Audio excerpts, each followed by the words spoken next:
Today I was thinking about expectations, the ones we have for ourselves, the ones we have for others, and how they impact the way we relate to each other. And I suppose the reality is we all have expectations. We have expectations of who we are and how we should be, and we have expectations of how others should be and how they should do. Often our expectations can create a divide in the way that we connect and communicate because we can judge what doesn't meet them. When I was working with family members who had a loved one with mental health issues or that kind of thing, and we were doing family recovery, one of the biggest things, often the family member had a belief that if we were loving enough or caring enough or we knew enough about mental illness or addiction, then the other person should be okay and would get better, and get better was the actual key term. Everything would be fine again. Whereas that's not reality.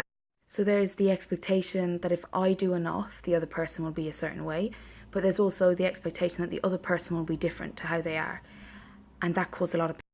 What shifted that for me was a conversation with a family member where I realised that what I thought were healthy and loving expectations actually became judgment.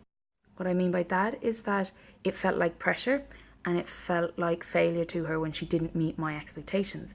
However, my expectations were actually not healthy. My expectations were based on my need to not feel pain or pressure or responsibility, but instead of shifting how I feel and how I think, I wanted the other person. So basically, I wanted the other person to be different. I had an expectation for them to be different so that I could be okay. Codependency. Welcome.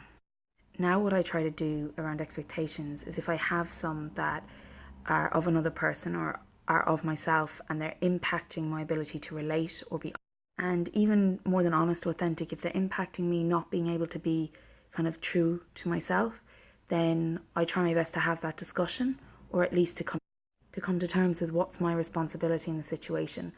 You know, you can speak up and somebody may not listen, but it may still be healthy for you to say something. But ultimately, if you're saying something to try and manipulate or move another person to get the outcome you want, rather than sitting with how you feel or asking for what you want, is really healthy, and it stops manipulation, but it also stops you getting caught in codependency or unhealthy family dynamics. And lastly, taking responsibility for how it feels or the impact of whatever their answer is to you, rather than trying to continue to get your needs met that someone has said they can't. You know, if you've asked for it and they've either said it or behaved in a way that says I can't do this, it's your responsibility to figure out how to get that for yourself. And this takes lots of work and lots of reflection and lots of understanding yourself and family recovery and therapy and coaching. And it doesn't have to take all of them.